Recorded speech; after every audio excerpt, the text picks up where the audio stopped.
After seeing lots of video clips of Cybertrucks chopping fruits and vegetables in their frunks, I'm going to see if I can chop up a fruit salad using my car alone to see if any car has the capabilities of chopping finger-sized fruit portions. And I'm also going to point out the craziness of some folks who are deliberately testing Cybertruck's closing mechanisms with their own fingers and toes. I'm not kidding. But first things first, let's make a Tesla fruit salad.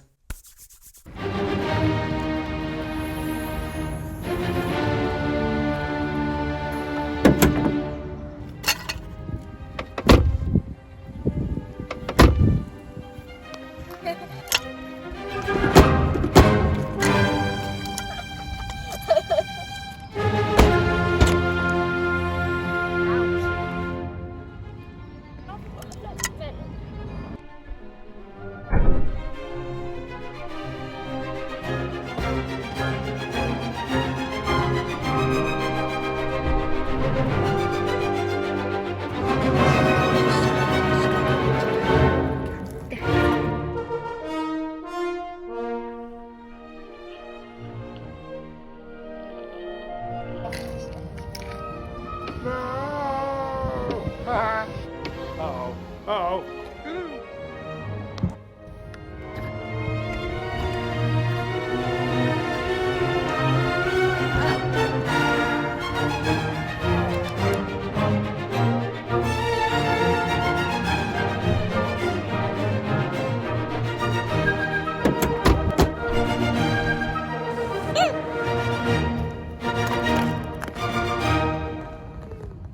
Well, that went well, didn't it? Here it is, my Tesla fruit salad. Solid evidence, or liquefied evidence, that every car has the potential to be a fruit and fingery death trap should anyone's body parts accidentally find their way between a closing door, the hinges, or even toesies under a tyre, as represented by that little family of strawberries you just saw.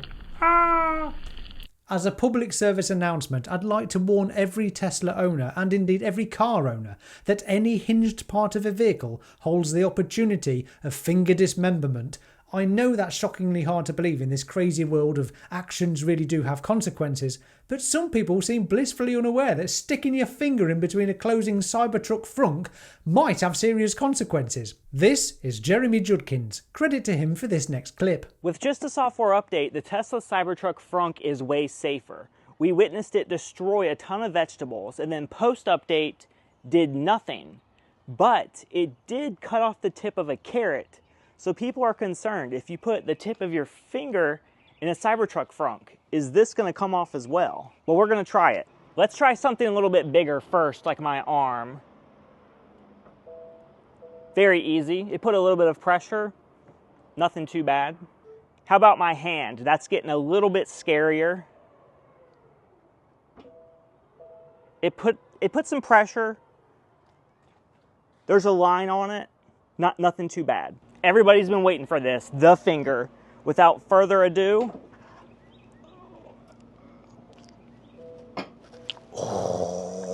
I feared for my finger for a second, not gonna lie. That's kind of bad, and you can see my finger is shaking.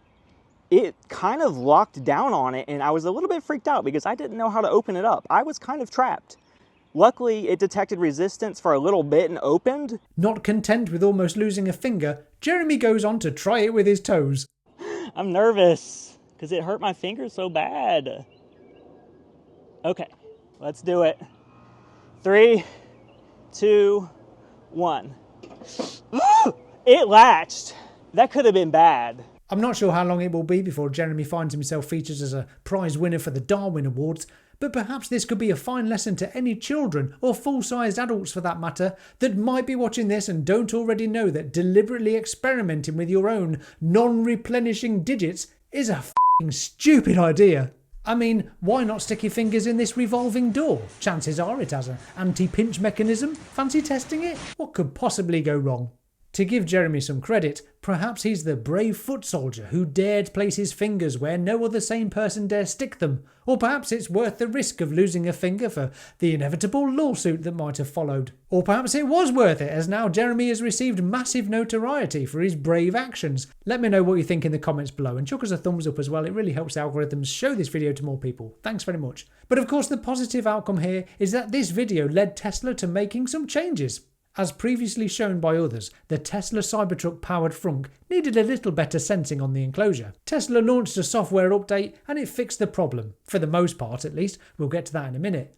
But how's that for a speedy fix? Tesla over-the-air updates have been with us since 2012, that's 12 years ago. Yet most other car manufacturers are still working on how to make compelling, profitable EVs, let alone trying to figure out how to make frequent over-the-air software updates. Another fine job by the Tesla software engineers. The Cybertruck frunk is now safer due to more sensitive sensing. But there's a bit more to this story. Tesla's lead engineer, Wes Morrell, explained in a reply to Jeremy Judkin's fingering experiment video, quote, "Frunk pinch detection is a learning algorithm which will increase the closing force each time it's cycled back to back without successfully latching. Imagine there is a big bag inside the frunk. It might also trigger the pinch detection. Then you might try closing it again and again, exactly as you are doing in this video. The algorithm assumes that if you are repeatedly trying to close the frunk, it's because you, as the human in the loop, know better and believe it should close." Would you look at that? A suggestion that humans take some accountability for their actions. Obviously, anything that stops potential accidents occurring is a good thing. But back in the good old days of manually closing trunks and frunks, or boots and fruits if you like, the vehicle owner was right there and in full view and control of the closing object and potential fingery hazards around it. With these new fandangled automatic closing mechanisms, the owner might be walking away whilst little Johnny decides to create his own finger little crushing experiment.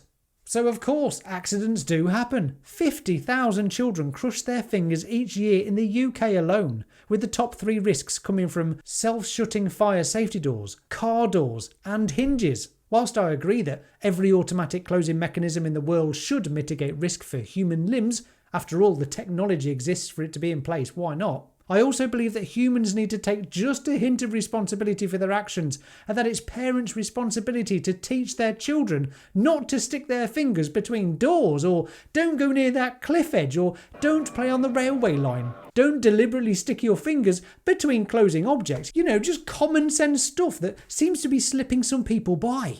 Of course, it's great to have anti-pinch window mechanisms in cars these days, child door locks, seatbelt warning chimes, all things that lessen the risk of injury. But at what point do humans bear no responsibility for their actions, just blame others, the products, the manufacturers, in a crazy world where some people are willing to stick their fingers in mechanisms to see if they get chopped off? Bananas. Concentrate, Crichton. What's this? It's a banana. Moral of the story then? Beware that finger-chopping dangers are lurking all around us, and rest assured that anyone can chop up fruit and veg using their car alone. And, even though the Tesla Cybertruck now has better anti-pinch protection, don't bet your limbs on it. Use one of these instead. Right, I'm going to eat this fruit salad before it starts looking even worse. I hate wasting food. A bit of melon. Bit gritty. Not bad. Okay, join me next week where I ask the question, is it a good idea to stick your arm in a blender? If you like the Cybertruck, I'm eager to know, what do you think of this? It's what I call the Cyber Short, and I reckon I'm onto something. Check it out next. Not only do I want to thank my awesome Patreon supporters, I want to welcome new Patrons too. Thanks so much for your support on my crazy journey into YouTube. I'll be honest, I had no idea what was in store when I started this channel a year and a half ago, but it's my Patreons that are keeping me going and financially supporting my journey into content creation.